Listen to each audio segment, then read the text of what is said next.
देवी स्वरूपा बहनों, देवतुल्य भाइयों, आप जहाँ भी हैं अपनी कमर सीधी कर लें। परम पूज्य गुरुदेव की जो चेतना है उसी को नमन करें।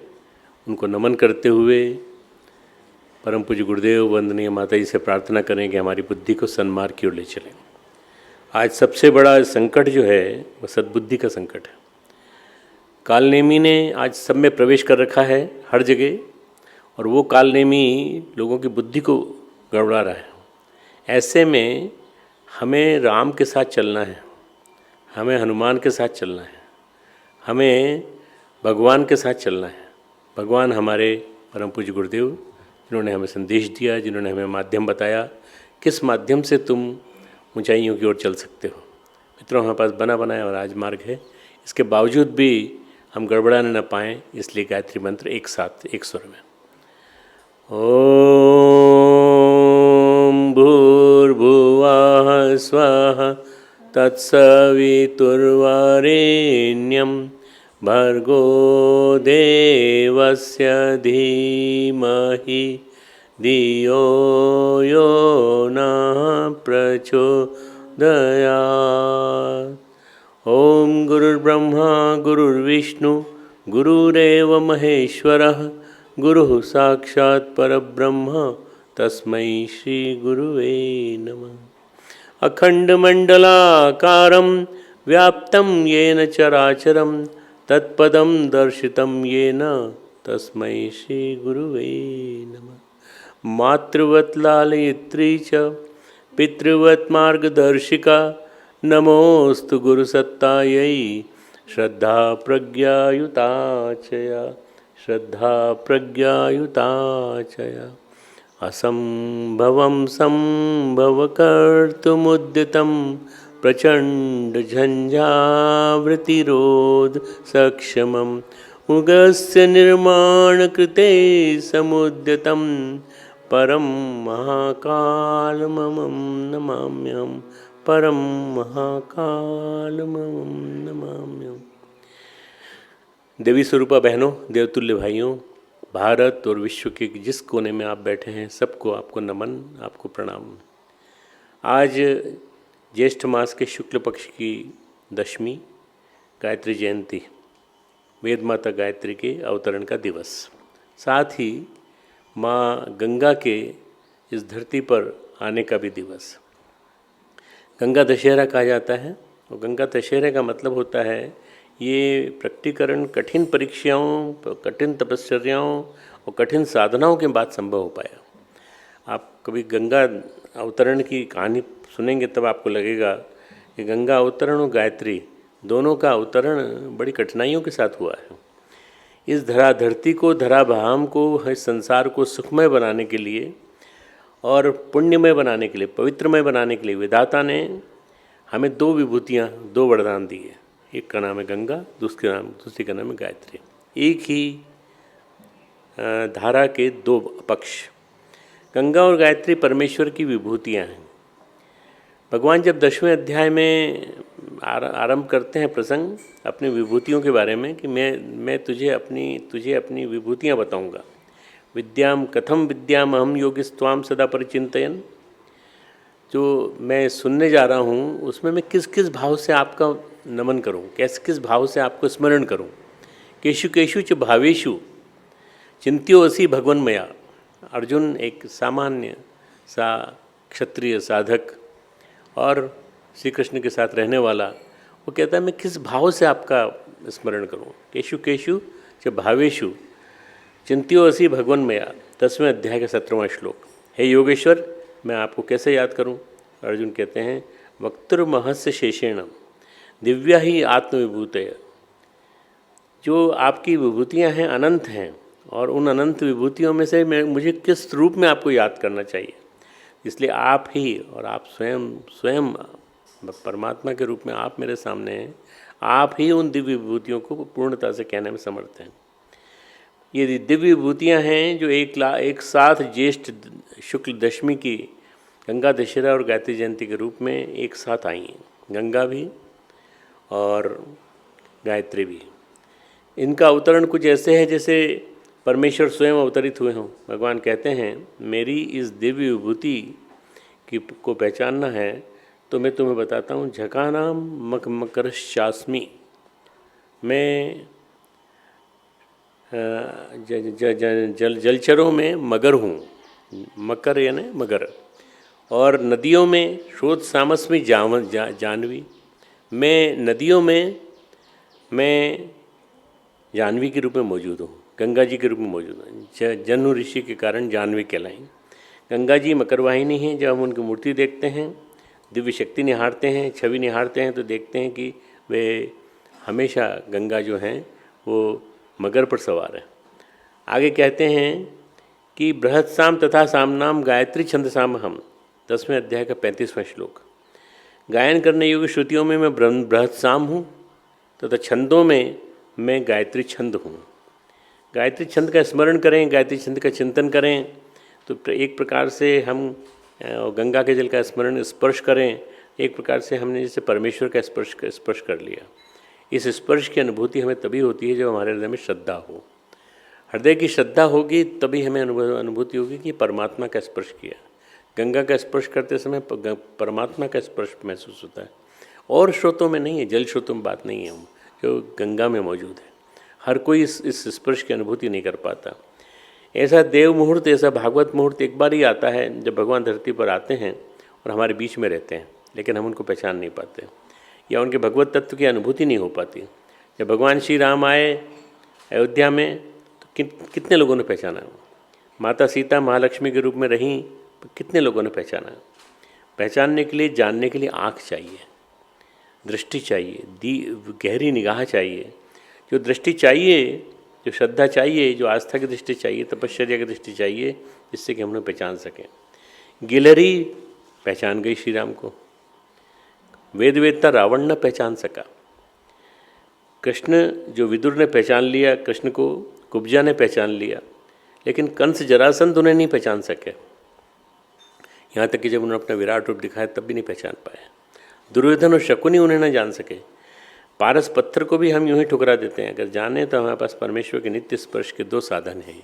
ये 2 विभूतियाँ हैं, शब्द रूप में परमेश्वर और जल रूप में हमारे साथ हैं, हमारे संग हैं, हमारी अनुभूतियों में हैं, हमारे स्पर्श में हैं, हमारी भावनाओं में हैं। और हम पहचाने तो सही, दोनों विभूतियाँ असाधारण तप के बाद आई हैं, असाधारण स्तर का।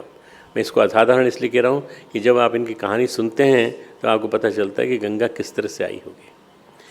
ऋषि विश्वामित्र ने तप किया, धरती पर रूपांतरण घटित हुआ, मनुष्य का जीवन, मनुष्य का व्यक्तित्व कैसे संवरे, इसके लिए भगीरथ ने तप किया। और धरती और मनुष्य शाप मुक्त कैसे हों, इस अभिशप्त जीवन से कैसे मुक्त हों, ये इसके लिए तप किया। अनेकों कड़ी परीक्षाएं, अनेकों तपश्चर्याएँ विश्वामित्र ने भी की और इसी तरह से भगीरथ ने भी की। कई बड़ी परीक्षाएं हुई, लेकिन सतत आगे चलते रहे। मंत्र बहुत थे, वेद का पूरा वांग्मय भरा हुआ था, अनेक छंद थे, बहुत सारी चीज़ें थीं, लेकिन हमारा संपर्क, हमारा सानिध्य उस चेतना से हो जिस चेतना को स्पर्श करने के बाद आदमी सोना बन जाए। पारस परसिक उदात सुहाई, सानिध्य पारस की तरह हो जो लोहे को सोने में बदल दे। हमारा स्पर्श उस पावन जल से हो जो हमारे शरीर की प्यास के साथ हमारी आत्मा का धुंधलका भी दूर कर दे, हमारे मन की मलिनता दूर कर दे। ये उद्देश्य था परमात्मा का। और बड़ी कठिन तपश्चर्याएँ थीं। भागीरथ के पूर्वजों ने भी तप किया था। सगर के सारे पुत्र तो महर्षि कपिल के श्राप के कारण भस्मीभूत हो गए, सारे पुत्र भस्मीभूत हो गए। पर उनके पौत्र जो थे राख की ढेरी बन गए थे। उनके जो पौत्र थे अंशुमान, और उनके बाद अज, और उनके बाद रघु, इस तरह उनकी पीढ़ियाँ, दिलीप, भगीरथ, सब तप करते रहे। और तप करते करते अंततः भगीरथ के जिम्मे ये श्रेय आया। भगीरथ का तप उस पूर्णता तक पहुँचा जब धरती को श्राप मुक्त करने के लिए उसे शुजलाम सुफलाम मलयज शीतलाम बनाने के लिए गंगा धरती पर आने के लिए तैयार हुई। तो गंगा धरती पर आई, ये बहुत बड़ी बात है, बहुत बड़ी घटना है। किसी और देश में ये घटना नहीं घटी, ये भारतवर्ष में घटी, ये आर्यावर्त में घटी। और आर्यावर्त को पूरा सींचती हुई चली गई यहाँ से वहाँ तक। इस धरती की वंदना हो, इस पवित्र भूमि का हम वंदन कर सकें या अभिशापों से मुक्त हो, इस काम के लिए श्री गंगा माता राजी हो गई। आज के दिन, पावन दिन, सामान्य घटना नहीं थी। धरती पर पानी के स्रोत की कोई कमी नहीं थी, नदियाँ नहीं थी ऐसी बात नहीं, नदियाँ बहुत थीं। सतलज भी बहती थी, चनाब भी बहती थी, यमुना भी बहती थी, और भी कई नदियाँ थीं जो धरती को सींचती थी। भारत में जितनी नदियाँ हैं उतनी मित्रों किसी देश में नहीं है। हमारे पास नदियों का सागर है, लेकिन ऐसा जल जो दिव्य हो, जिसकी छुअन, जिसका स्पर्श केवल देह तक न रह जाए, बल्कि जो प्राणों का परिशोधन कर सके, मन के मेल को धो सके, ऐसा पावन जल जो विष्णु के चरणों से निकला हो। विष्णुपदा, गंगा को कहा जाता है विष्णुपदा, विष्णु के चरणों से निकला हो, ब्रह्मा के कमंडल में जिसका वास रहा हो, और जिसकी शिव की जटाओं में जिसने निवास किया हो, ऐसा जल, इसको विष्णु इस नदी को, इस जल को गंगा जल कहते हैं। जब जो वामन ने अवतार लिया, वामन जब त्रिविक्रम बने, जिसको ब्रह्मा ने अपने कमंडल में रखा, भगवान ने जिसको अपने शीश पर संवारा, और त्रिदेवों की शक्ति जिसमें समाहित है, ऐसा जल तो केवल माता गंगा का है और किसी का नहीं। परम पवित्र, परम पावन गंगा, जिसके तट पे हम लोग बैठे हैं। यहाँ से कुल 300 मीटर का किनारा दूरी है, यहाँ से गंगा बहती है और हमारे सामने से निकलती है। और ये कोरोना के इस समय में इतनी पवित्र हो चुकी है, इतनी सरल हो चुकी है, इतनी सहज हो चुकी है कि पारदर्शी होने के कारण आप नीचे तक का देख सकते हैं इसको। ये प्रकृति ने ये अपने आवरण खोल दिए हैं पूरे पूरे, और गंगा बहुत शुद्ध रूप में दिखाई पड़ती है। जनु ऋषि की कन्या थी जानवी, वो थी गंगा। जनु ऋषि वो थे जिन्होंने गंगा को पी लिया पूरी तरह से। क्यों? सप्तऋषि आश्रम था, और 7वें ऋषियों के आश्रम में उन्होंने, जब गंगा ने अपना प्रचंड रूप फैलाया तो जनु ऋषि ने क्रोध में आके उसको पिया।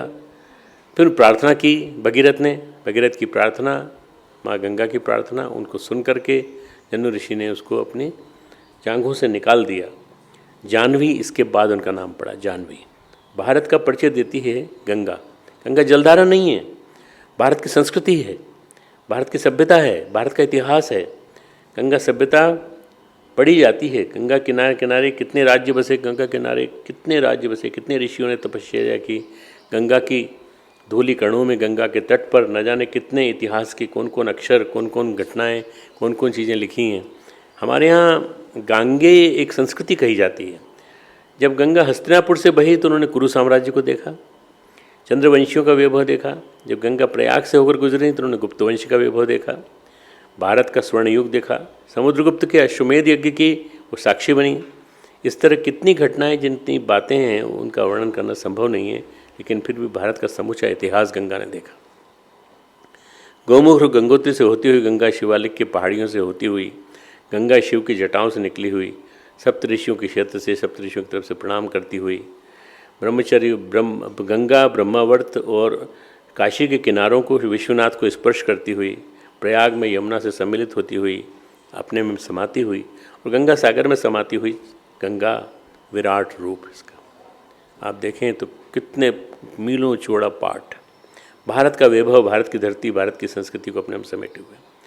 भारत और गंगा का मिलन कुछ ऐसा है कि गंगा न हो तो ऐसा लगता है जैसे भारत भूमि है ही नहीं। गंगा भारत की का परिचय है, पर्याय हैं, परिभाषा हैं, हमारी संस्कृति व सभ्यता का परिचय हैं, परिचायक हैं। और गंगा और गायत्री ये हमारे ज्ञान का और हमारे विज्ञान का, वेद ज्ञान का परिचय गायत्री देती हैं। गायत्री के 24 अक्षरों में चारों वेद समाये हुए हैं। ऐसा कहा जाता है गायत्री के जो 24 अक्षर हैं उनकी व्याख्या अगर की जाए तो हमारे पूरे वेदों की व्याख्या आ जाएगी। गायत्री के 24 अक्षरों में ऋषियों का परम पावन ज्ञान समाया हुआ है। ये सामान्य परिचय, ये सामान्य परिभाषा नहीं है। गायत्री सूर्य विद्या है। सूर्य के विस्तार से यदि व्याख्या की जाए तो गायत्री की व्याख्या हो जाएगी। गायत्री प्राण विद्या है, जिन्हें हम कहते हैं गायत्री। तो गय यानी होता है प्राण, और त्र यानी त्राण, जो प्राणों का त्राण करे, ऐसे प्राण तर जाएँ, प्राणों की गांठें खुल जाएँ, वासना खुल जाए, माँ भावना की मलिनता समाप्त हो जाए, ऐसी गायत्री। हम कहते हैं ओम भूर्भुवः स्वः तत्सवितुर्वरेण्यं भर्गो देवस्य धीमहि धियो यो नः प्रचोदयात्। ओम व्याहतियों के साथ गायत्री ओम का निनाद करती हुई, ओम का गुंजार करती हुई हमारे स्थूल सूक्ष्म कारण शरीर को पावन करने वाली गायत्री, तत् शब्द से अभिव्यक्त होने वाली गायत्री। तत् सवितुर्वरेण्यम, तत् यानी वह, दैट, वो परमात्मा। मैं उस परमात्मा की प्रतीकात्मक शक्ति के रूप में आई हूँ। तत् उपनिषद वेद जिसकी महिमा का गान करते हैं, बखान करते हैं, जितना कहा जाए उतना कम है। केन उपनिषद कहता है यत् प्राणेन प्राणिति येन प्राणः प्रणीयते, जो प्राणों के द्वारा चेष्टायुक्त नहीं होता, जिससे प्राण चेष्टायुक्त होता है उसको तो ब्रह्म जान। मित्रों, कठोपनिषद में 3 मंत्र कहे गए हैं। अध्याय 2 वल्ली 1 श्लोक 7, अध्याय 2 वल्ली 1 श्लोक 9 और अध्याय 2 वल्ली 1 श्लोक 8। ये जो हैं यतश्चोदेति सूर्यो अस्ति यत्र च गच्छति, कठोपनिषद के जो मंत्र हैं उनका अर्थ है जहाँ से सूर्यदेव उदित होते हैं और अस्तभाव को प्राप्त होते हैं, सभी देवता उसी में समर्पित हैं, उस परमेश्वर को कोई नहीं लांघ सकता, वही तत् है। तत् शब्द को कोई लांघ नहीं सकता। तत् शब्द की व्याख्या, तत् शब्द की महिमा कठोपनिषद के इन श्लोकों में है। गायत्री का आरंभ तत् शब्द से होता है। अगर आप देखें, हरिओम बोलते हैं हम, हरिओम तत्सत, तत्सत। अब आप तत् को देखें तो तत् के बाद सत, सवितुर्वरेण्यम भर्गो देवस्य धीमहि धियो न प्रचोदयात्, तत्सत। स और त के बीच में पूरा गायत्री मंत्र का वैभव समाया पड़ा। गायत्री का आरंभ तत् से होता है, उसका प्रकट रूप हमारे सामने सविता है, हमारे प्राणों का स्रोत है सविता। सुवति प्रेरयति लोकम इति सूर्य, सूर्य आत्मा जगतस्थस्तु शस्य, सूर्य जगत की आत्मा है। हमारा जीवन सूर्य से संचालित है। धरती और सूर्य की वजह से, बिना सूर्य के धरती का अस्तित्व नहीं है और सूर्य के बिना हमारे यहाँ के मौसम नहीं है। सूर्य से हमारी धरती में अन्न है, फसलें हैं, सूर्य से हमारे जीवन में प्राण है। सूर्य उन तत्व का प्रतीक है, तत्व की वो साकार उपस्थिति है, उन परमेश्वर की साकार उपस्थिति है, उन सविता की साकार उपस्थिति है। उनको प्रणाम, उनको समर्पण, उनसे प्रार्थना इस गायत्री मंत्र का भाव है। सूर्य को प्रणाम, सूर्य की भावना, सूर्य को अपने अंदर आत्मसात करने की भावना, ये सूर्य का प्रणाम है गायत्री मंत्र का। आज के जीवन को अगर हम विसंगतियों को देखें, आज के जीवन की दुर्बलताएं देखें तो हमको पता लगता है हमने प्रकाश से मुख मोड़ लिया है। हमने प्रकाश से मुख मोड़ लिया है। जितना हम प्रकाश से दूर जाएंगे उतना ही हम अंधकार में समा जाएंगे, और अंधकार में समाना का मतलब है असुर बन जाना पूरी तरह से। हम उन गतिविधियों में लिप्त हो गए जो हमारे प्राणों का क्षरण करती हैं, हमारे ओज का क्षरण करती हैं। रेतस, ओजस, वर्चस हमारे नष्ट हो रहे हैं क्योंकि हम प्रकाश की ओर उन्मुख नहीं हैं। तमसोमा ज्योतिर्गमय, हम बोलते तो हैं पर तमस की ओर से हम ज्योति की ओर चलते क्यों नहीं हैं। ज्योतिषाम ज्योति परमम ज्योति, ये सूर्य जो है ज्योतिषाम ज्योति है। आज जब सवेरा होता है तो हम पूछते हैं जरा कितने लोग हों जो सूर्योदय के पूर्व उठते हैं, भगवान सूर्य को प्रणाम करते हैं। बहुत सारे लोग नहीं उठ पाते हैं। मित्रों, मैं तो कई लोगों को जानता हूँ, और मैं यहाँ से दिल्ली जाता था जब, तो मित्रों मैं सवेरे सवेरे अर्ली मॉर्निंग निकलता था यहाँ से, तो जी मुझे सवेरे सवेरे प्रज्ञा पेय पिलाती थी, और बस उसके बाद फिर मैं जब 8 साढ़े 8 बजे तक 9 बजे तक पहुँचता था दिल्ली के थोड़ा पहले, तब मुझे लगता था लोग उठ रहे हैं, सो के उठ रहे हैं। तब तो लोग पूछते थे कि नाश्ता कब करेंगे। नाश्ता क्या करना भाई, नाश्ता कराने वाले ही सो रहे हैं अभी, इसमें क्या करना है, कुछ नहीं करना, जो जी ने रखा है वही खाएंगे हम। तो हम लोग भगवान सूर्य को प्रणाम करते, सूर्य को प्रणाम करने लायक हम हैं नहीं, हम उठते ही नहीं हैं। हमारा जीवन सूर्य की विपरीत दिशा में जा रहा है। इसी की वजह से हमारे जीवन में कई समस्याएं पैदा हुई हैं जिनका नाम है लाइफ स्टाइल डिसऑर्डर्स, जीवन शैली की डिसऑर्डर्स। प्रकृति की विरोधी दिशा में जा रहा है। गायत्री मंत्र को प्रकृति के साथ जीना सिखाता है। सुबह सुबह उठें, हम गायत्री मंत्र का जप करें और गायत्री मंत्र के जप के साथ सूर्य को प्रणाम करें और हम यज्ञ करें। ये 3 चीज़ें एक साथ जुड़ी हुई हैं। ये प्राण विद्या का मंत्र है, या जीवन विद्या का मंत्र है। ये हमको जीवन की इबादत सिखाता है, इबादत सिखाता है और इबादत सिखाता है। जीवन की वर्णमाला सिखाता है। पहले हम सूर्य के साथ अपने को जोड़ें, अपनी देह को जोड़ें, अपने प्राण को जोड़ें। चिकित्सक कहते हैं शरीर में विटामिन डी की कमी हो तो सूर्य की धूप को सेकें, सूर्य का प्रकाश लें, सूर्य का ताप लें। ये एक नियमित रूप से अनिवार्य है कि 1 घंटा 1.5 घंटा कम से कम आपको सूर्य की धूप लेनी चाहिए। विटामिन डी अपने आप आ जाएगा। हम कहाँ सूर्य को सेकते हैं, हम खुले शरीर में सूर्य की धूप को कहाँ सेक पाते हैं। हमारा रहन सहन कुछ ऐसा हो गया है, सूर्य की धूप और हवा हमें मिलती नहीं है। आज हमारे वेंटिलेटेड रूम जो हैं जिनमें एसी लगा हुआ है, वहाँ हवा आ ही नहीं सकती, वहाँ सूर्य आ ही नहीं सकता। जहाँ सूर्य नहीं आता, जहाँ धूप नहीं आती और जहाँ हवा नहीं आती, वहाँ आपको प्राण कैसे मिलेगा। तो इसलिए हमारा खान पान रहन सहन प्राणों को पोषित नहीं करता, प्राणों को जर्जर करता है। हमारी जीवनी शक्ति क्रमशः जर्जर होती चली जाती है। जीवनी शक्ति स्थूल शरीर में है, सूक्ष्म शरीर में हमारी वासना है, हमारी इच्छाओं और हमारी कामनाओं के रूप में, और कारण शरीर में हमारी भावनाएं हैं। ये तीनों ही हमारी जर्जर होती चली जाती हैं। पहले तो हमारी जीवनी शक्ति विकसित हो। डॉक्टर, चिकित्सक, वैज्ञानिक हमें बार बार समझाते हैं जो बीमारियां बढ़ रही हैं, जो अभी कोरोना आया है, ये जीवनी शक्ति कमी की वजह से आया। अगर आप जीवनी शक्ति ठीक कर लेंगे तो आपको कोरोना आपके नज़दीक ही नहीं आएगा। और कोरोना आज आया है ये बात नहीं है, पहले भी आता रहा है, तो अब आगे आएगा कई बार, तो वो जीवनी शक्ति कमज़ोर वाले लोगों को फिर शिकार बनाएगा। इनका कारण है लाइफ स्टाइल डिसऑर्डर्स, जीवन में व्यतिक्रम, जीवन में विसंगति, प्राणों का परिशोधन न होने से आज हमारे ओज को, हमारी वासना को खा रही है। ये सब तकलीफ़ें, हमारी वासना की शुद्धि नहीं हो रही है, कारण शरीर में हमारी भावनाएं मलिन हो रही हैं, हमारे अंदर प्रार्थना के स्वर नहीं पहुंच रहे हैं, फूट भी नहीं रहे हैं। प्राणों के कई रूप हमारे शास्त्रों में बताए गए हैं, कई जगह हैं प्राण, 10 प्राण हैं, 10 उपप्राण हैं, विस्तार से है। मैं इन सबको बताना नहीं चाहता, मैं आपको चाहता हूँ बताऊँ। विश्वामित्र ने ये बताया कि हमारी प्राण विद्या को हम फिर से पुनर्जीवित करें गायत्री मंत्र के माध्यम से, और यही काम उन्होंने किया। अंततः विश्वामित्र ने बताया बात के, अनेक ऋषियों ने हमें स्मरण कराया। फिर हमारे मार्गदर्शक, हमारे परम पूज्य गुरुदेव, हमारे आराध्य देव, इष्ट देव, उन्होंने हमें युग शक्ति के रूप में बोध कराया।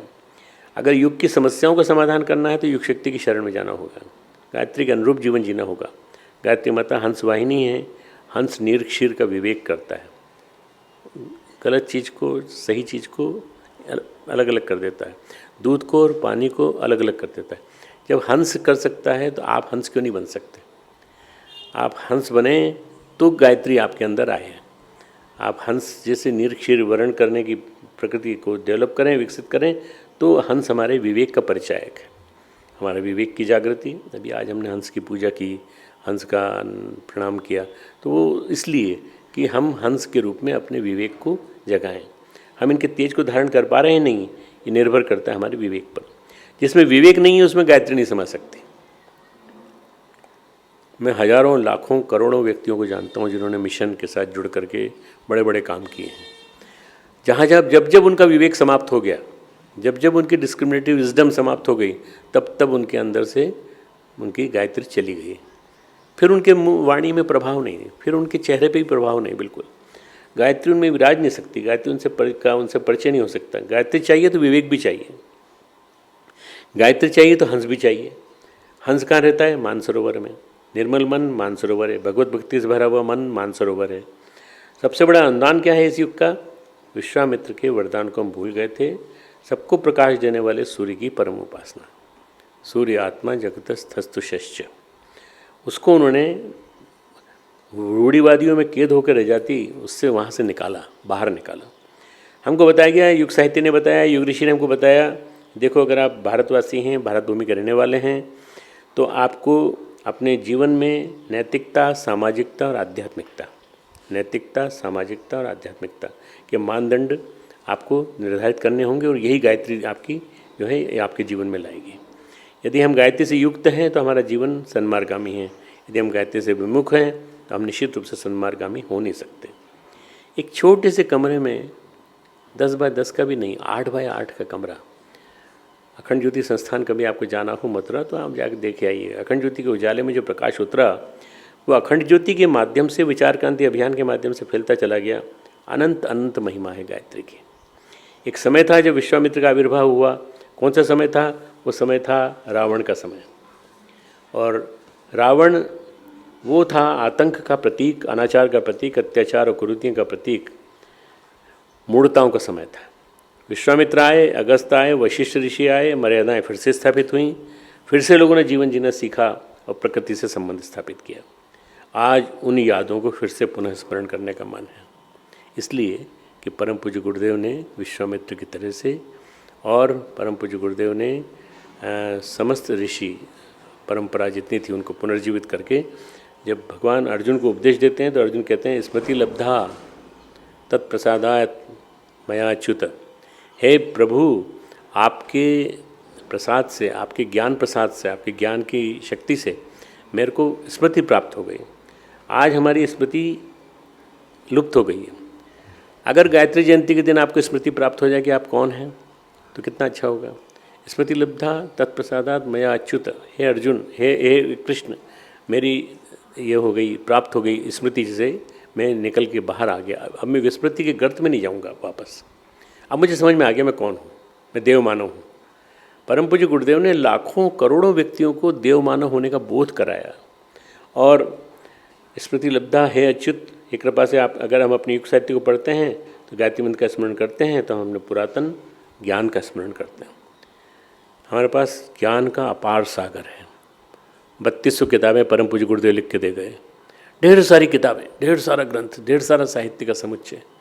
और हम न जाने क्या क्या पढ़ते हैं, यानी किस किस को पढ़ते हैं।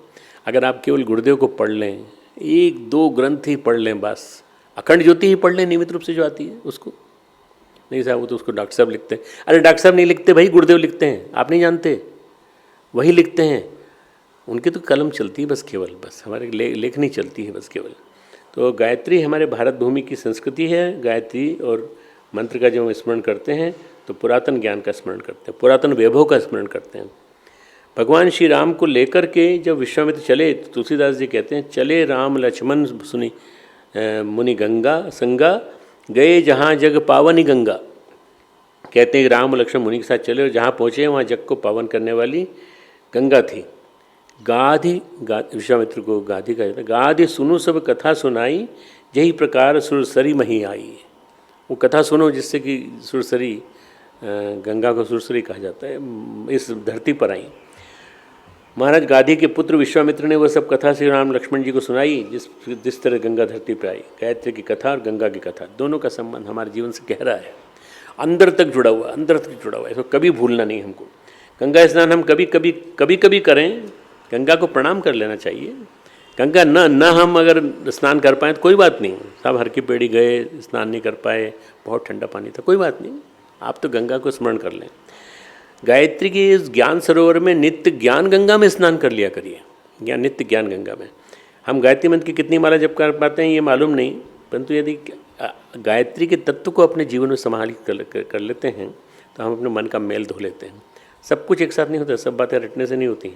गायत्री हो या गंगा, दोनों हमारे जीवन का मेल धुलने के लिए है, दोनों हमारे जीवन को समृद्ध बनाने के लिए, संपन्न बनाने के लिए है, दोनों हमारे जीवन को अर्थबोध देने के लिए। ये दोनों चीज़ शब्दों को समझना, गायत्री और गंगा हमें समृद्ध और संपन्न बनाने के लिए है, हमारे जीवन में समृद्धि लाने के लिए और हमारे जीवन को संपन्न बनाने के लिए, गुणों से संपन्न बनाने के लिए। अनर्थ तो कई थे हमारे जीवन में, कई मूर्ताएँ थीं, रूढ़ियाँ थीं जिनको मार्गदर्शक सत्ता ने दूर किया।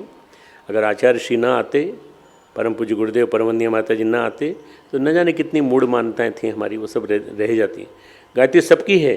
अगर हम मनुष्य हैं तो हम गायत्री के अधिकारी हैं, मानव मात्र का गायत्री पर अधिकार है।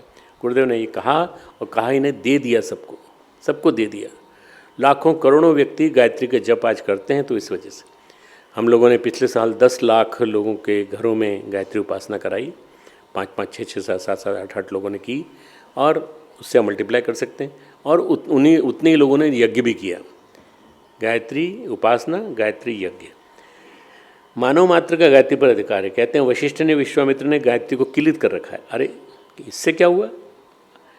अर्थ ये है कि जब वशिष्ठ जैसी सहनशीलता और उदारता, अपने शत्रु को क्षमा करने का भाव, सर्वसाधारण से मैत्री का भाव जब हमारे अंदर आएगा, देखिए हम तो अपने शत्रु को भी क्षमा कर देते हैं। हमारी गुरु सत्ता ने हमें ये सिखाया है कि अपने शत्रु को भी क्षमा करो। हम करेंगे, वशिष्ठ जैसी सहनशीलता विकसित करेंगे, उदारता विकसित करेंगे। जब हमारी विश्व से मित्रता सधेगी तो हम विश्वामित्र बन जाएंगे।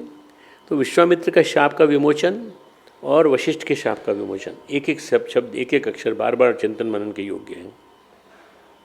गंगा त्रिपद कहलाती है, त्रिपद गामिनी, आकाश गंगा, पाताल गंगा और धरती पर बहने वाली हमारी ये माँ गंगा, जो हम जिसका दर्शन कर पाते हैं।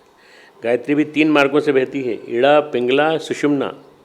इड़ा पिंगला सुषुम्ना गायत्री से उत्पन्न, सूर्य चंद्र और नाड़ियाँ जो गायत्री संपुष्ट होती हैं, समृद्ध होती हैं। ईशावास्योपनिषद में 15वां श्लोक 16वां श्लोक बड़ा महत्वपूर्ण है, मैं आपको सुनाना चाहता हूँ। हिरण्यमयेन पात्रेण सत्यस्यापितहं पिहितं मुखम तत्त्वं पूषन्न पावृणी सत्य धर्माय दृष्टिये। ये ईशावास्योपनिषद की 15वीं स्तुति है। हे सबका भरण पोषण करने वाले परमेश्वर, सत्य स्वरूप आप सर्वेश्वर का श्रीमुख ज्योतिर्मय मुखमंडल सूर्यमंडल से ढका हुआ है। आपकी भक्ति रूपी सत्य धर्म का अनुष्ठान करने वाली मुझको अपना दर्शन कराने के लिए उस आवरण को आप हटा लीजिए प्रभु। हम प्रार्थना करते हैं हिरण्यमय पात्र कि आप इससे ऊपर हटा लीजिए तो हम आपका दर्शन कर सकें। ये विवेक है। हंसवाहिनी गायत्री कहती है जब हम हंस बनेंगे तो हिरण्यमय पात्र का मुख उठा सकेंगे। विवेक आते ही हिरण्यमय पात्र का मुख उठा सकेंगे। इस युग में गायत्री कई साधक हुए हैं। इन्हीं में आर्य समाज के संस्थापक गायत्री महर्षि दयानंद भी हुए हैं। महर्षि दयानंद को जब उनके गुरु विरजानंद ने वेद ज्ञान दिया और वेद ज्ञान के साथ उनको गायत्री की साधना का तत्वोपदेश दिया तो महर्षि ने गायत्री की साधना साधी और उसके बाद उन्होंने देखा ये जो ऊर्जा हमें मिली है, जो हमें भर्ग हमने धारण किया है, उसके आगे भी कुछ है। अभी भर्गो देवस्य के साथ धियो यो न। अभी हम सन्मार्ग पर चले हैं। अभी हम सन्मार्ग पर लोगों को चलाना है। सन्मार्ग पर हम चल चुके, सत्या सन्मार्ग को हमने प्राप्त कर लिया। अब इस पर सबको चलाना है। इस समय कठिन परिस्थितियाँ थीं, देश पराधीन था। जिस समय स्वामी दयानंद सरस्वती जी ने इस गायत्री मंत्र की बागडोर पकड़ी और आर्य समाज के माध्यम से उसको घर घर में पहुंचाया, उस समय देश पराधीन था हमारा। भारत पर विदेशियों का शासन था, अंग्रेजों का शासन था। अंग्रेजों की बेड़ियाँ हथकड़ियों में भारत माता जकड़ी हुई थी। आर्य समाज में अनेकानेक संत निकल के आए। ये एक का उदाहरण जी ने दिया आपको। आनंद स्वामी एक बड़े दिव्य स्तर के महापुरुष थे। आर्य समाज के तत्कालीन महापुरुषों में और भी महारथी थे। आचार्य केशव देव, आचार्य अभयदेव, महर्षि श्रद्धानंद, रामप्रसाद बिस्मिल जैसा क्रांतिकारी आर्य समाज का था। बात गहरी है। अभी भी समय वही है। अभी भी गायत्री मंत्र का पहला चरण तत्सवितुर्वरेण्यम, दूसरा चरण भर्गो देवस्य धीमहि, तीसरा चरण धियो न प्रचोदयात्। इन तीनों से मिलकर गायत्री त्रिपिता बनती है। त्रिपिता गायत्री संपूर्ण समग्र होती है। जैसा हम तो तत्सवितुर्वरेण्य का जप कर लेते हैं, नहीं है, पूरे गायत्री मंत्र का जप करिए, कोई दिक्कत नहीं है। नहीं होता तो ओम कर लो, ओम तत् सवितुर्वरेण्यम। पर शुरुआत करो वहाँ से, पर आगे चलो और आगे चलो। बार बार हमको समझना होगा हमारा देश एक विचित्र सी निद्रा में सोया हुआ है, अभी भी नींद में सोया हुआ है। हम लोग विचित्र से कालिमा और कलुष से घिरे हुए हैं। हमें होश ही नहीं रहता है, हमारी मर्यादाओं का ज्ञान ही नहीं है, हमारे आचरण का भी हमें ध्यान नहीं है। मर्यादाएं हमारी समाप्त हो गई हैं। ये कलयुग का पराकाष्ठा का समय है, इसलिए इस समय मर्यादाएं समाप्त हो गई हैं। नहीं डॉक्टर साहब, आप तो शांति कुंज में बैठे हैं, आपको तो मर्यादाओं के शिखर पर बैठे हैं। नहीं, हम हो सकता है बैठे हों, पर सब नहीं बैठे हैं यहाँ, सब नहीं हैं। बहुत सारे ऐसे हैं जो कालनेमी भी हैं यहाँ पर, और ढेर सारे हैं जो जगह जगह से आएंगे और यहाँ आकर के पवित्र होकर के जाएंगे। वो बड़े सौभाग्यशाली होंगे जो आके पवित्र होकर के जाएंगे, पर जो यहाँ हैं वो कितने दुर्भाग्यशाली हैं कि वो पवित्र नहीं हो पा रहे हैं। युग ऋषि ने समझाया, चरित्र चिंतन और व्यवहार को ठीक करो। गायत्री की परिभाषा है ये। चिंतन में हमारी बात समाए, चरित्र में बात समाए, वासना की गांठें खुलें, भावना की गांठें खुलें, तब गायत्री त्रिपिता बनेगी। ब्रह्मा के कमंडल से शिवजी की जटाएं और शिवजी की जटाओं से जनु ऋषि की कन्या बनकर यूं ही भागीरथ नहीं उतार पाए उनको। एक बहुत बड़ा संघर्ष था, बहुत बड़ा संघर्ष। ब्रह्मा के कमंडल से आने के लिए जब वो तत्पर हुई तो उनका वेग कौन थामेगा? महादेव उनका वेग थामते हैं। फिर महादेव की जटाओं से बाहर आएंगी तो गंगा बाहर आएंगी तो जनु ऋषि उनको पावन बनाकर जाह्नवी का रूप देंगे। इन 3 चरणों में गंगा ने अपने गंतव्य की, अपनी गति की, अपने मर्म की यात्रा की। गायत्री मंत्र के लिए ब्रह्मा ऋषि ने तमस का विसर्जन किया, रजस का शमन किया। विश्वामित्र की यात्रा भी बड़ी विलक्षण है मित्रों, बहुत विलक्षण। तमस को निकाला, रजस को निकाला, और उसके बाद उन्होंने जब वासनाओं से जब निवृत्त हुए विश्वामित्र, तब तीसरे चरण में उन्होंने युग धर्म को समझा। समष्टि के कल्याण के लिए सिद्धाश्रम उनका जो आश्रम था उसमें अनेक प्रयोग किए। फिर उन्हें राम लक्ष्मण का सहयोग मिला और उसके बाद चल पड़ा गायत्री का वो अभियान, जो हिमालय से लेकर समुद्र तक पहुंचा। कितना विलक्षण है। सिद्धाश्रम जो है ये है नेपाल के ऊपर वाले हिस्से में, मिथिला के अंचल में, हिमालय के तलहटी में, और समुद्र के पास कौन सा है? रावण का स्थान पर अगस्त मुनि की तपस्थली। गायत्री का प्रवाह वहाँ से वहाँ तक बहा है ना, पूरे भारत को अपने प्रवाह में लेकर गया। मर्यादा पुरुषोत्तम श्री राम, शेषावतार श्री लक्ष्मण और जगत जननी सीता, ये तीनों वहाँ आए। गंगा की यात्रा कहाँ हुई? हिमालय से ही होकर के गंगा सागर तक गंगा गई, हिमालय से समुद्र तक गंगा प्रवाहित हुई, और 3 चरणों से गुजरते हुए। आप कहेंगे नहीं साहब, गंगा तो गंगा सागर में चली गई थी। हाँ गई हैं, पर ये वो गंगा है और यह गायत्री वाली गंगा है जो ऊपर से लेकर नीचे तक भारतवर्ष के कण कण को सींचती हुई चली गई। यूं ही राम राज्य स्थापित नहीं हुआ है, ऐसा मत मानिएगा कि राम राज्य स्थापित हुआ। राम राज्य स्थापित हुआ है तब लोगों ने कहा मांगे बारिद देई जल रामचंद्र के राज। यानी रामचंद्र के राज में ये स्थिति थी कि वर्षा नहीं होती थी तो बादल से पानी मांगते थे, भाई बादल पानी बरसाओ, तो बरस जाते थे, क्योंकि राम राज्य आ चुका था। प्रकृति पर्यावरण का समन्वय संतुलन, ये गहरी और गहन घटनाएं थीं। एक बहुत प्यारी सी कथा है। भगवान बुद्ध के भिक्षु थे, उनका नाम था समंजन। भगवान बुद्ध ने उनको संदेश दिया स्वच्छ रहने का, स्वच्छ रहो भाई। हमारे यहाँ भी हमारे प्रधानमंत्री आए तो उन्होंने संदेश दिया सब स्वच्छ रहो भाई, स्वच्छ रहो, सफाई रखो, सफाई रखो। अभी भी एक संदेश निकला है कि जो थूकता हुआ पाया जाएगा उसको 500 रुपये का दंड मिलेगा, ये मिलेगा। ये चीज़ें जितनी भी हैं संदेश के रूप में दी जाती हैं। पर उस भिक्षु ने क्या किया कि हे तथागत, आपने हमें उपदेश दिया स्वच्छ रहना सीखो, स्वच्छता मनुष्य जीवन का सार है, तो हम स्वच्छ रहने की कोशिश करें। वो कपड़े धुले हुए पहनते, कमरा साफ़ करते, सुबह से लेकर शाम तक झाड़ू लगाते, कम से कम 20-25 बार झाड़ू लगाते कमरे की। जहाँ उनको कूड़ा दिखता वहाँ फिर से साफ़ करते, फिर धोते। सफाई की कुछ आदत ऐसी हो गई कि लोगों ने उनका नाम रख दिया भदंत झाड़ू स्थविर। भदंत के साथ झाड़ू शब्द जुड़ गया। एक दिन भगवान बुद्ध के वरिष्ठ शिष्य रेवत ने उन्हें बुलाया, देखो समंजन, शास्त्रता की बात का मर्म समझो। शास्त्रता यानी बुद्ध की बात का मर्म समझो। स्वच्छता को बाहर तक केंद्रित मत मानो, स्वच्छता को अंदर तक ले जाओ, ध्यान करो। बात गहरी थी, समंजय के मन को चुभ गई। फिर ध्यान में बैठने लगे। लोगों ने क्या हो गया? बोले अभी स्वच्छ जीवन का एक चरण पूरा किया है, अब इनका अधूरापन इनको ज्ञात हो गया है, आंतरिक रूप से भी स्वच्छ रहने का प्रयास कर रहे हैं।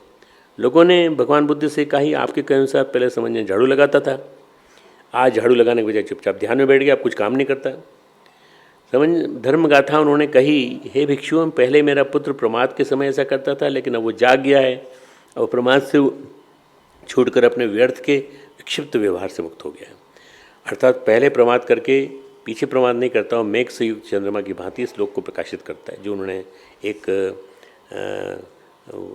अपनी भाषा में योंच पुब्बे पम जित्वा पच्छा चो नप्पमज्जति सोमम लोकम पमासेति अश्वा मुत्तो चंदिमा, ये उन्होंने बुद्ध ने पाली भाषा में वहाँ की ये अपनी बात कही। गायत्री से गंगा से मलिनता दूर होती है। इसी तरह से जब हम ये बात कहते हैं मल कर्मज होता है, तो पहले अपने कर्मों को निष्काम और निष्पाप बनाएं। 3 चरणों में हमारी सफाई होती है, चाहे हम गंगा से करें, चाहे शुद्धि हम गायत्री से करें, दोनों एक ही हैं। गंगा से करें चाहे गायत्री से करें, लेकिन शुद्धि के 3 चरण होते हैं। पहला मल, ये हमारे कर्मों का होता है, ये मल धुलता है निष्काम होने से, निष्पाप होने से। दूसरा है विक्षेप।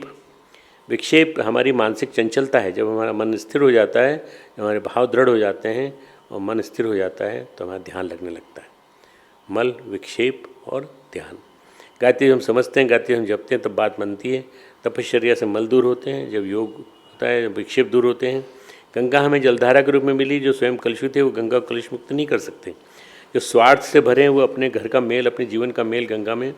अब आप ऐसा करोगे कि आपने घर का कूड़ा उठा करके आप गंगा में डालोगे, क्यों? क्योंकि सबसे ज़्यादा साफ़ तो गंगा है। तो कूड़े की सफाई तब होगी जब गंगा साफ़ होगी। अरे तो गंगा से ही साफ़ होंगे। गंगा को गंदा नहीं करना है। आज हम गंगा को गंदा कर रहे हैं। हमने निर्मल गंगा अभियान चलाया और पूरे देश में, पूरे विश्व में इसकी लोकप्रियता बढ़ी है। हमारी जीवन शैली बदलेगी तो हम गंगा को स्वच्छ कर पाएंगे। स्वच्छता का मतलब ये नहीं कि हम घर से कूड़ा लाएं गंगा में बटोरते हैं, ये नहीं। गंगा हमारी भारत माता का जल रूप है। भारत माता की हम जब जय बोलते हैं तो गंगा माता की भी जय बोलते हैं साथ में। और जितना हम अपने देश से प्यार करते हैं, जितना हम अपनी धरती से प्यार करते हैं, उतना हमें गंगा से प्यार करना होगा। उसके नीचे नहीं जाना। जो श्रद्धा हमारे अंदर पैदा होना चाहिए, जो आचार्य शंकर में थी। आचार्य शंकर ने गंगा लहरी लिखा है, और गंगा लहरी जो लिखा है वो उससे एक विलक्षण भाव प्रकट होता है। गंगा न हो तो गंगा के पास रह लो, गंगा के पास नहीं तो गंगा जल को अपने पास रख लो। हमें एक रूपांतरण और एक कायांतरण चाहिए, रूपांतरण और कायांतरण। मित्रों, जब हम विदेश गए, हमारे ओंकार जी जो आपको कुछ बता रहे थे मेरे बारे में, जी के बारे में, वो ओंकार जी भी मेरे साथ थे। और हम लोगों ने क्या किया कि प्लास्टिक की बोतल में गंगा जल ले गए हम। ये हमारे देव स्थापना का स्वरूप था। एक चित्र था गुरुदेव माता जी का और गंगा गायत्री माता का, और एक यज्ञ भस्म की बुढ़िया थी, और एक हमारे पास छोटी सी बोतल थी जिसमें गंगा जल। उधर लाखों आदमियों को के एक्सप्रेशन देखे मैंने, जब लोगों ने कहा कि आप गंगा जल लाए हमारे लिए इतनी दूर से, हम तो पवित्र हो गए, हमारे जीवन के सारे कषाय कल्मश धुल गए, आपने कितना बड़ा काम किया। हम तो गंगा जल के लिए हरिद्वार की यात्रा करते हैं पर नहीं कर पाते, 20-25 साल से कल्पना कर रहे हैं दौरा लगाने की, पर हम नहीं जा पाते। हमारे जीवन शैली को आप गंगा ने ही बदला है। हजारों फिजी के रहने वाले, हमारे मॉरिशस के रहने वाले, इन सब लोगों ने हमारे लिए बहुत बहुत बहुत बधाइयाँ दी। सब आपने हमारे लिए घर जीवन में गंगा ला दी और गायत्री ला दी। सामने गायत्री है। सिखों के 10 गुरु हुए, गुरु नानक से लेकर गुरु गोविंद सिंह तक यात्रा चली। जब लोगों ने अपने दशम गुरु गुरु गोविंद सिंह से पूछा, महाराज आगे के लिए आप क्या कह जाते हैं, उन्होंने कहा, हे गुरु ग्रंथ साहब, ये बताएंगे आपको मार्ग, इसमें सारे सूत्र दिए गए हैं, इसके बाद कोई आदमी नहीं होगा, इसके बाद कोई मनुष्य नहीं होगा। नहीं, गुरु ग्रंथ साहब। परम पूज्य गुरुदेव से लोगों ने पूछा, गुरुदेव आपके बाद कौन गुरु होंगे? गुरुदेव ने कहा, हमारा गुरु ग्रंथ साहब है भाई, ये हमारा सारा साहित्य, 3200 किताबें, हमारी अखंड ज्योति अनवरत चलती रहेगी, अनवरत निकलती रहेगी। हमारे सामने गंगा की धारा की तरह से अखंड ज्योति बहेगी और हमारे सामने गुरु ग्रंथ साहब की तरह से युग साहित्य रहेगा। ये गुरुदेव कह गए। तो ये अगर निरंतर अगर बहता रहे ये गायत्री मंत्र की व्याख्या और उसका विस्तार, तो निश्चित रूप से आप मान कर चलिए कि हमारा जीवन बदल जाएगा। करने के लिए कार्यक्रम बहुत सारे हैं। अगर हम शुरू से लेकर यानी 1940 से लेकर 2020 तक की अखंड ज्योति देखें, आपको ये सारी अखंड ज्योति वेब पेज पे मिल जाएगी।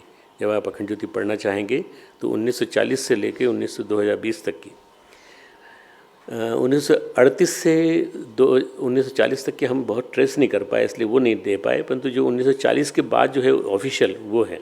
कई कहानियाँ, कई उपदेश हमें मिलेंगे, बहुत सारे कार्यक्रम मिलेंगे, बहुत सारी चीज़ें मिलेंगी। हमें इस उपदेश को समझना चाहिए, भागीरथ और विश्वामित्र के जीवन को समझना चाहिए, हम उपदेश को समझना चाहिए जो कि यहाँ से मिला, शांतिकुंज से मिला, गायत्री भूमि से मिला।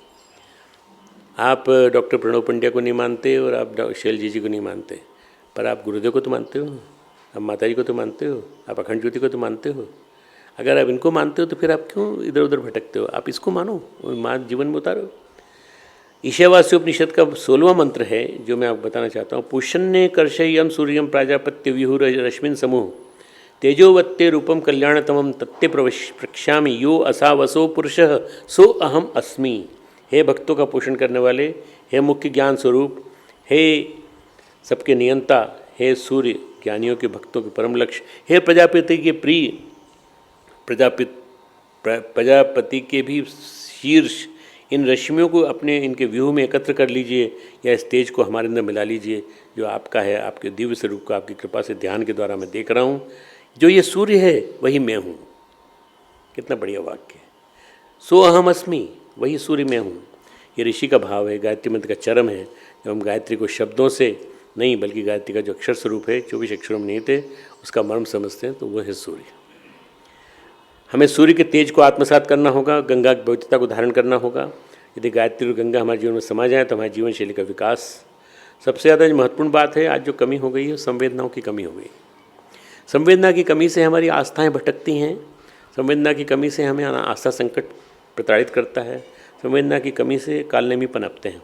हमारी भावनाओं की कमी, बहुत ही छोटे हो गए, बहुत ही बोने हो गए। हमारी हाइट तो बहुत अच्छी है पर हम बोने हो गए। और आज हम जो कथाएं कही जाती हैं, महापुरुषों की चर्चा करते हैं, सोचते हैं कैसे लोग होंगे जो देश के लिए, धरती के लिए मर मिटे। कभी सोचा नहीं, किसी के लिए नहीं, अपने लिए नहीं सोचा, अपने परिवार के लिए नहीं सोचा। और जो अपने से आज लोग कैसे हो गए जो सगे भाइयों से झगड़ा कर रहे हैं। इतनी भी बात है कि लोग स्वार्थी हो गए, उनके विचारों से गायत्री लुप्त हो गई है। तो आज भी हम देखते हैं कि लोग गंगा मैया की कसम खाते हैं। गांव में भी आप चले जाएं तो गंगा मैया की कसम जिसने खा ली वो सही, अब ये गलत झूठ नहीं बोलेगा। गंगा का स्मरण हमारे मन में है तो हम झूठ नहीं बोल सकते। गीता का स्मरण हमारे मन में है तो हम झूठ नहीं बोल सकते। कई स्थान देश में ऐसे भी हैं जहाँ की भूमि में गंगा प्रवाहित नहीं होती। बड़े आदर से, बड़ी श्रद्धा से एक बोतल में, एक छोटी शीशी में गंगा जल अपनी पूजा स्थली में रखते हैं। स्मरण दिला, मैं जो आपको बता रहा था वो प्रकरण, वो स्मरण दिलाता है उस पावनता का, उस पवित्रता का। हमारे जीवन में जब ये आएंगी तो व्यक्ति निर्माण, परिवार निर्माण और समाज निर्माण की त्रिपथ धारा बहने लगेगी। त्रिपथ गा गंगा हमारे जीवन में आएंगी तो नैतिकता, सामाजिकता और आध्यात्मिकता की त्रिपदा गायत्री प्रवाहित होने लगेगी। व्यक्तित्व विनिर्मित होगा, परिवार विनिर्मित होंगे, समाज विनिर्मित होंगे, स्वस्थ शरीर, स्वच्छ मन से सभ्य समाज का निर्माण होगा। हम लोग मित्रों बहुत आशावादी हैं हम जानते हैं भविष्य बहुत उज्ज्वल है, बहुत उज्ज्वल। सतयुग निश्चित रूप से आने वाला है और जब तक प्राण पुष्ट नहीं है तब तक गायत्री की उपासना निरंतर करनी है, गंगा को जीवन में उतारना है। स्वस्थ शरीर स्वच्छ मन जब तक नहीं है तब तक मन में सद्विचार नहीं है।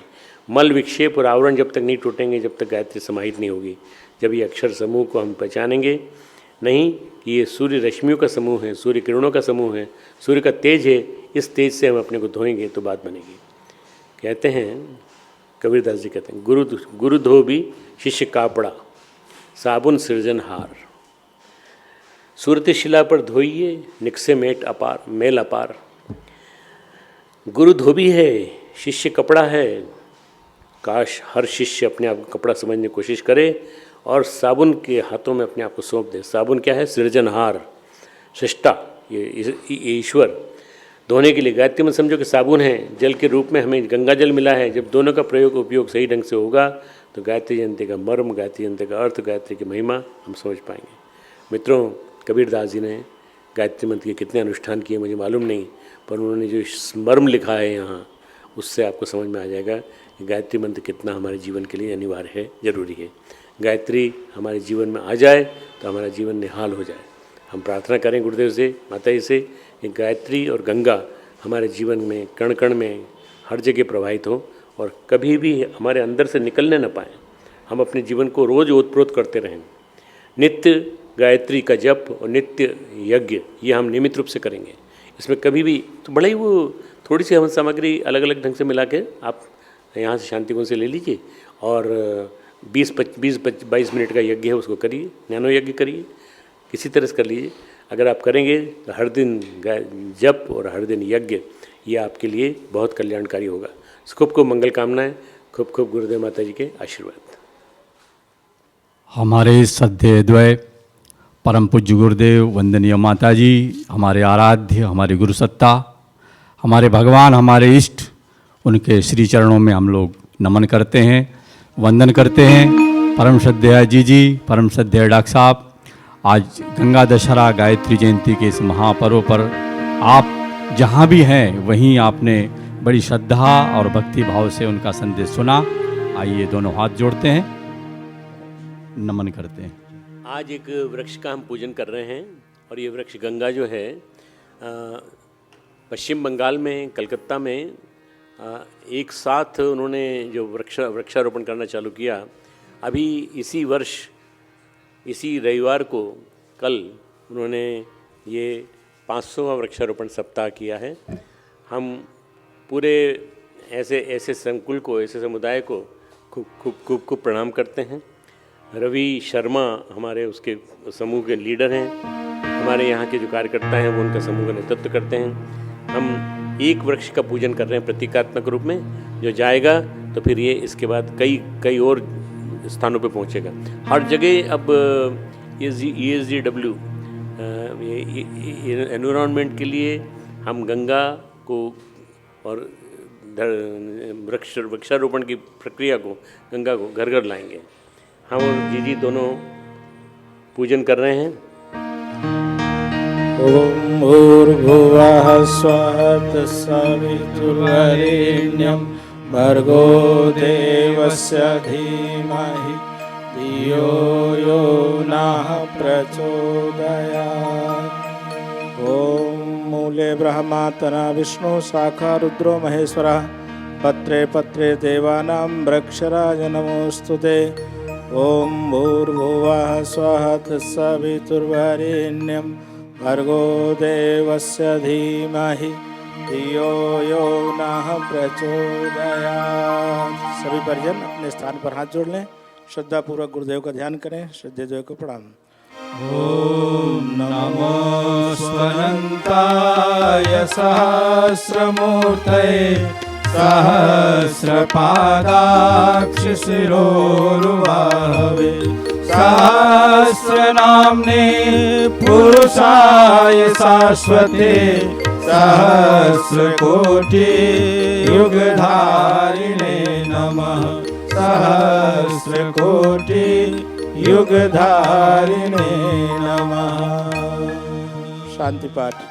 ॐ द्यौः शान्तिरन्तरिक्षगं शान्तिः पृथिवी शान्तिरापः शान्तिरोषधयः शान्तिः वनस्पतयः शान्तिर्विश्वे देवाः शान्तिर्ब्रह्म शान्तिः सर्वगं शान्तिः शान्तिरेव शान्तिः सामा शान्तिरेधि ॐ शान्तिः शान्तिः शान्तिः सर्वारिष्ट सुशान्तिर्भवतु।